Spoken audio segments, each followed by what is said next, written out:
Olá, queridos e queridas. E hoje eu trago aqui uma conversa para nós sobre o brincar, né? A importância do brincar livre para a criança, principalmente aos 7 anos. Por que principalmente? Porque o brincar até os 7 anos, ele é o carro-chefe, né? O portal aí de aprendizagem desta criança. Então, ela vai aprender de forma sensória, né?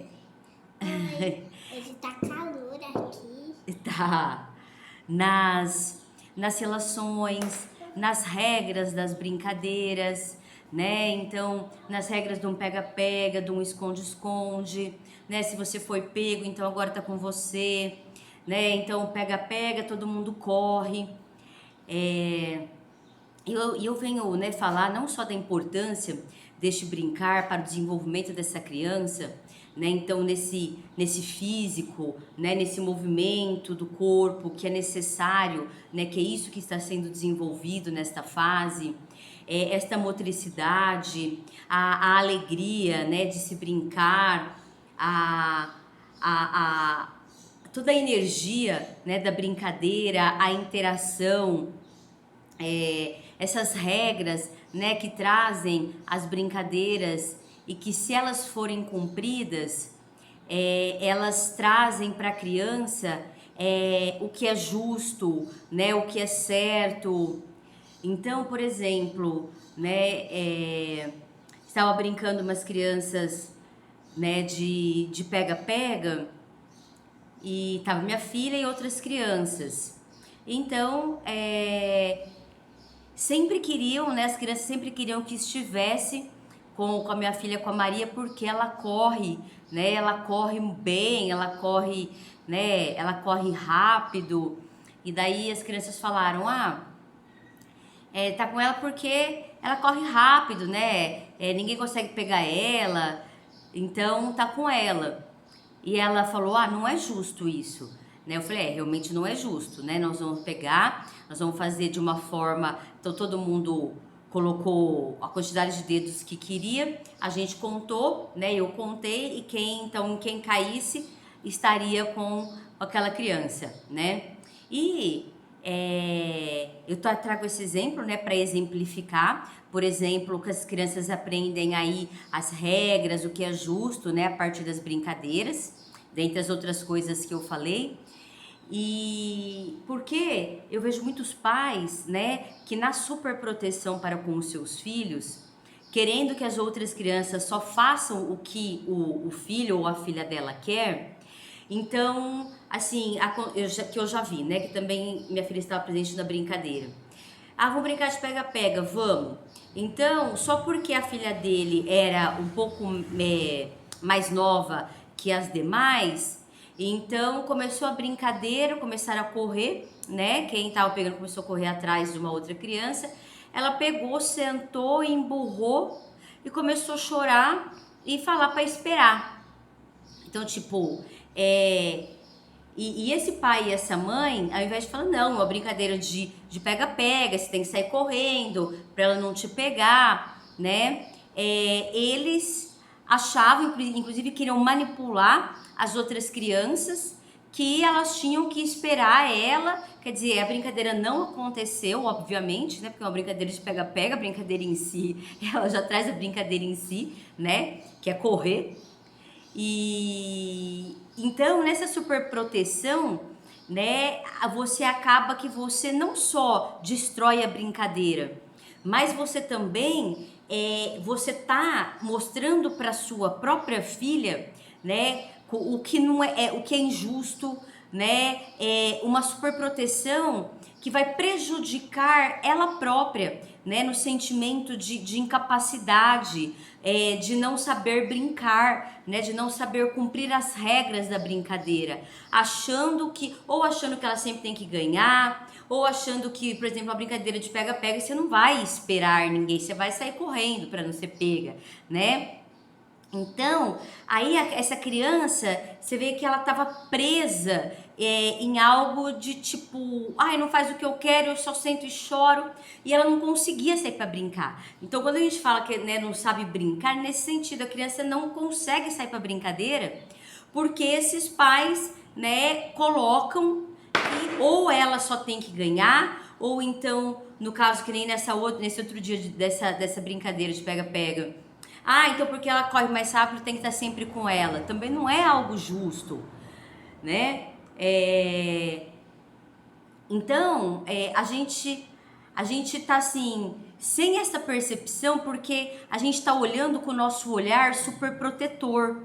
Então, a gente tem que ver a importância de a gente se analisar, da gente se conhecer, né? E da gente fazer essas mudanças, a gente se olhar honesta e verdadeiramente, para a gente fazer essas mudanças, para que a gente ensine aos nossos filhos realmente o que é justo, respeitar regras e não regras de acordo com os meus interesses, regras que são justas para todo mundo, né? Então, no caso, esse exemplo que eu dei, né, desse casal, né, que queria que a filha, tipo, que as crianças praticamente não corressem, né, pra esperar ela. Quer dizer, não era, né, eles não era uma brincadeira de pega-pega, eles acabaram com a brincadeira, né. Não podia relar a mão na menina, que ela gritava como se estivesse sendo empurrada, né, e coisas assim. E eu tô falando de coisa assim, você tocar na pessoa, né? Então, não de realmente empurrar. Então, eu tô falando dessa falta de discernimento, né? Então, inclusive, chega-se no ponto, né, de esses pais quererem manipular, né, as situações e as pessoas por entenderem que a importância deste brincar é algo, assim, eles têm esse olhar super protetor, né? Então é algo assim, não é uma brincadeira, faz o que a minha filha quer, do jeito que ela quer, né? Manipulando as outras crianças e posteriormente até os outros adultos, porque depois começou a falar mal, né? Para poder retirar essas outras crianças, né, e consequentemente junto os pais que não faziam o que eles queriam e a que a filha deles queriam, né, para poder, né, por entender, interpretar, né, que tem que se fazer a filha dele brincar de qualquer jeito. E não é isso, gente. A brincadeira, ela acontece de uma forma natural. Inclusive, se não acontecer de uma forma natural, com as regras da brincadeira em si, né? Como no caso que eu dei o exemplo do pega-pega.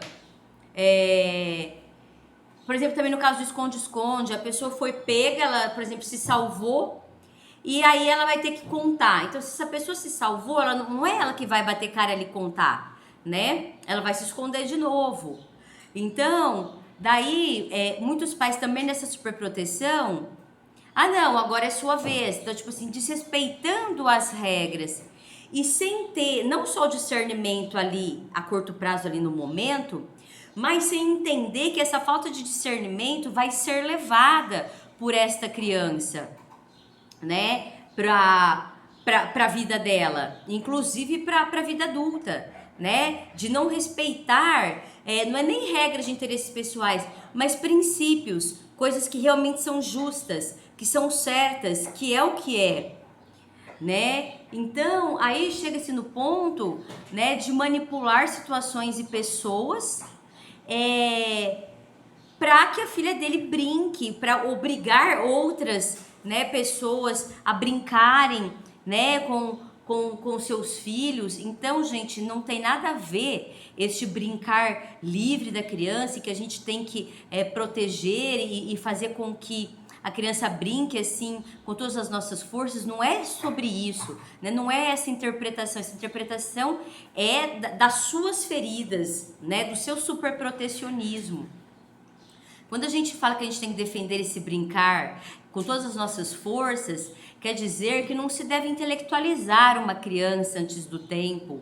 Quer dizer que a gente deve permitir, né, ser a ponte dessa criança brincar com outras crianças. Não proteger. Como que a gente é a ponte? A gente vai observar ali a brincadeira e trazer o que é justo.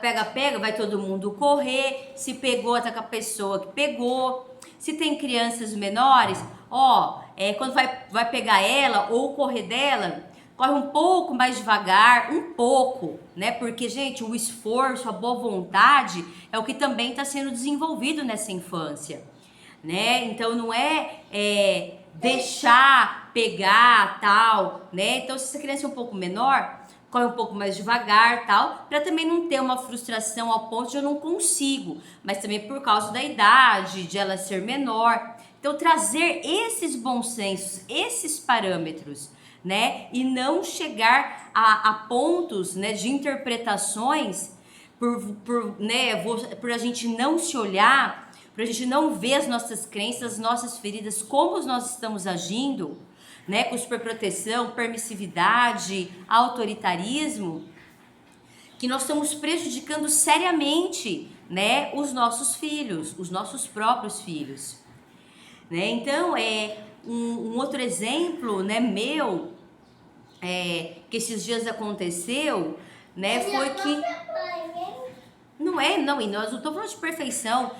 Na minha própria mãe, eu não sou perfeita. Pelo contrário, eu estou me olhando e por me olhar, eu a cada dia tento aí realmente nas situações me olhar e me melhorar, né?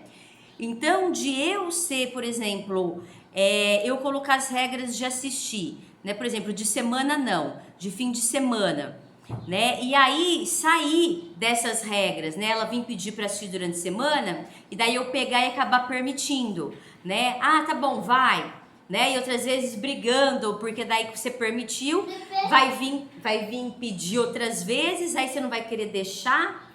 Quer dizer, descumprindo as regras, né? Que foi esse exemplo que eu tô dando de mim, né? Agora. E aí... Primeiro falando sim, depois... Não, primeiro falando não, depois falando sim. Aí... Exatamente. Então aí, quer dizer, vai perdendo-se o respeito, as regras, né? Aqueles ritmos. E aí depois aconteceu situação com ela fora de casa, onde ela tinha que falar, ela queria falar não na situação e não conseguia falar não. Mas por quê? Porque ela está introjetando com esta minha atitude de permitir algo que não era a regra, o combinado, né? O combinado foi até melhor, né, do que regras, porque o combinado é o que é justo, né? Regras muitas vezes são a partir de interesses pessoais, né, que muitas vezes não são justas, né? Como nós falamos aí no caso do superprotecionismo, né? As regras não é para o meu filho, né? Não é para o seu filho, né? É para brincadeira em si, para todo mundo, né? Com os seus parâmetros de bom senso. Mas aí quando ela falou pra mim, eu conversei com ela, mas por que você não falou não, né? Porque eu não consegui, eu não consigo. E daí na hora, né, me veio esse estalo de eu estou, né, falando, o combinado é de fim de semana de assistir e estou descumprindo, ou seja, estou sendo permissiva em algumas vezes, né? Tipo, então vai, pode. E outras vezes tô tendo que ser muito brava e autoritária para não deixar, porque daí ela vem pedir no dia seguinte, não, o combinado é não assistir de semana, mas você deixou ontem, tal, vira aquele brigueiro, né, e aí você acaba, né, querendo ser autoritária, porque é a nossa referência, né. Então é um olhar realmente muito honesto para nós, né, e muito de humildade para a gente entender que a gente não é perfeito, e que mesmo a gente se olhando nesse trabalho de autoconhecimento, de autoeducação, né, a gente muitas vezes ainda vai errar por sobrecarga, por estar cansado, por diversos motivos, mas principalmente por a gente ter tido de referência na nossa educação isso, né? E a gente então se olhar para a gente ir conseguindo mudar, né? Então fica aqui que não é perfeição, que não é crítica a ninguém, mas é um olhar para essas situações, né, para que a gente não perpetue uma violência, inclusive sutil, né, a partir de uma superproteção, a partir de um autoritarismo, de permissividade, né, escondida atrás de culpar os outros, ao invés da gente se olhar e transformar. Tá bom? Não é fácil, mas vamos lá. Um grande beijo, um grande abraço.